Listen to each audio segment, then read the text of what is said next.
नमस्कार. संतोष कारखानीस यांचा एक लेख माझ्या वाचनात आला. तो आधी वाचून दाखवते आणि त्याच्यानंतर माझं मत. त्यांनी लिहिलं आहे की आज भारतात पंतप्रधान पेट्रोल डिझेल कमी वापरा, सोन्याची खरेदी कमी करा असे आव्हान करत आहेत. युद्ध फक्त सीमेवर होत नाही, कधीकधी युद्ध अर्थव्यवस्थेवरही होतात. आज आखातातील तणावामुळे जगभर तेलाचे दर, डॉलरची किंमत आणि आयाताची खर्च वाढण्याची भीती निर्माण झाला आहे. भारतासारखा मोठा देश रोज प्रचंड प्रमाणात पेट्रोलियम आयात करतो, सोन्याची आयातही मोठ्या प्रमाणात करतो. म्हणूनच पंतप्रधान मोदींनी देशाला एक साधे पण गंभीर आव्हान केले आहे. थोडी बचत करा, अनावश्यक वापर कमी करा, देशाला आर्थिक ताकद द्या. पण हे नवीन नाही. 1997 साली दक्षिण कोरियावर भयंकर आर्थिक संकट आले होते. देशाकडे डॉलर संपत आले होते. मोठमोठ्या कंपन्या डगमगत होत्या. संपूर्ण जगाला वाटले आता कोरिया कोसळणार. तेव्हा त्यांच्या नेतृत्वाने देशाला आवाहन केले, देश वाचवायचा असेल तर त्याग करा. मग जे घडले ते इतिहासात सुवर्ण अक्षरांनी लिहिले गेले. सर्वसामान्य नागरिक घरातून बाहेर पडले. महिलांनी आपले सोन्याचे दागिने दिले. लोकांनी लग्नाच्या अंगठ्याही दिल्या. कौटुंबिक दागिने सरकारकडे जमा झाले. सगळ्यात महत्त्वाचे काय, विरोधी पक्षांनी या आव्हानाची खिल्ली उडवली नाही. TV डिबेटमध्ये टोमणे नाहीत, सोशल मीडियावर उपवास नाही. कारण त्या क्षणी एक महत्त्वाची गोष्ट, देश आधी राजकारण नंतर. आणि त्याचा परिणाम काय झाला? काही वर्षात कोरिया पुन्हा जगापुढे ताकदीने उभा राहिला.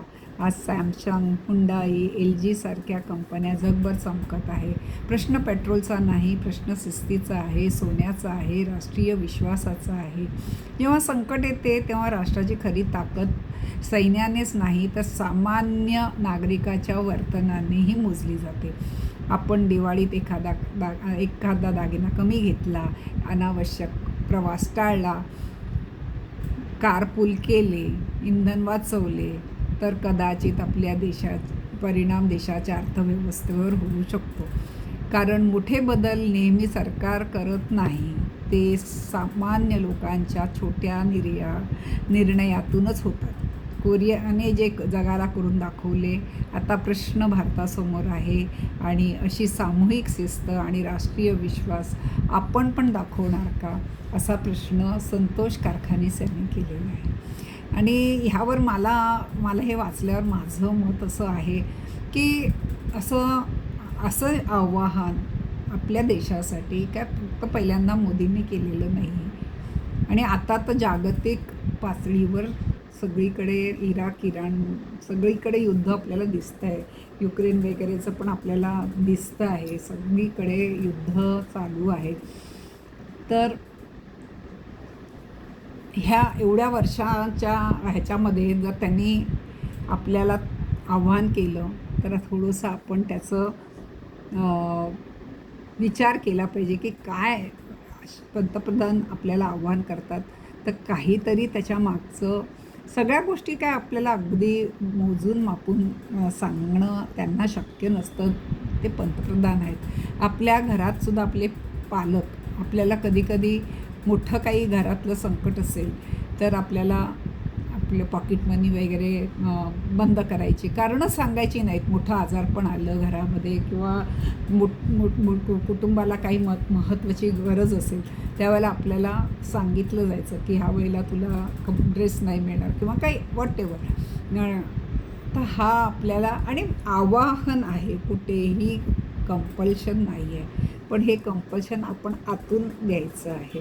यापूर्वीसुद्धा शास्त्रीजींनी मला आठवतं ज्यावेळेला एक वेळचं जेवण सोडा म्हणून सांगितलं होतं, माझ्या आईवडिलांनी जेवण सोडलं होतं. आम्हा मुलांना जेवण देत होते आणि आईवडिलांनी मात्र आठवड्यातला एक दिवस उपवास केला होता.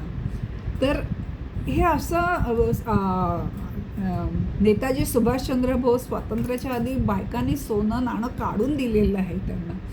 आता ह्यांनी काढून द्या म्हणून सांगितलेलं नाही. जे आहे ते ठेवा. अजून नवीन घेऊ नका. गरज नसेल तर उगाच पैसा इन्व्हेस्ट करायचा आहे म्हणून ब्लॉक करू नका. कारण आपल्याला आयात खर्च जास्त होतो.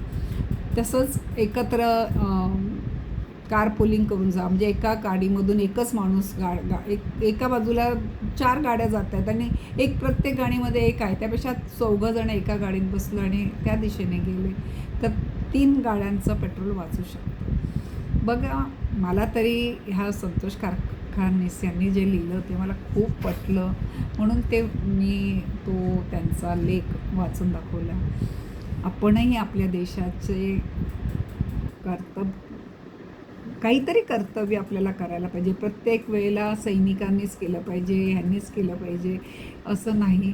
आपल्याला काही दिलेलं आहे तेही करूया आणि आपण हे करा म्हणून काल पंतप्रधान फक्त 2 गाड्या घेऊन बाकीच्या ताफा त्यांनी बंद करून ते गेले. पण हे किती रिस्की आहे. जर अशा माझ्या आपल्या नेत्याला कोणी त्यावेळेला प्राणघातक हल्ला केला आणि काही झालं तर ह्याला आपण म्हणतो की तुम्ही पहिले करा म्हणून नेत्यांना. पण काही गोष्टी जिथे प्रोटोकॉल आहे, जिथे त्यांच्या जीवाची गरज आहे, तिथे आपल्याला त्यांना तेवढी सेफ्टीसाठी तेवढा प्रोटोकॉल पाळावाच लागेल. आपल्या मोबाईलला आपण म्हणतो की कवर पाहिजे, वरून स्क्रीन गार्ड पाहिजे. आपल्या 5-6 हजाराच्या मोबाईलला आपण 1000 रुपयाचा वरचा खर्च करतो आणि आपला लाख मोलाचा, करोडो मोलाचा, लाख मोलाचा पण नाही, अब्ज मोलाचा आपले पंतप्रधान, त्याच्यासाठी त्यांनी मात्र 2 कमी करावं असं म्हणणं आणि जीवाशी बेतून घेणं हे कितपत योग्य आहे ह्याचा विचार करा. आपण नागरिकांनी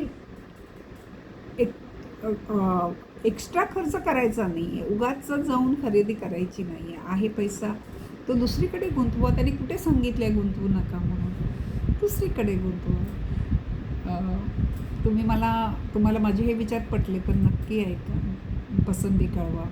मी माझा ऐकता त्याबद्दल मी खूप आभारी आहे.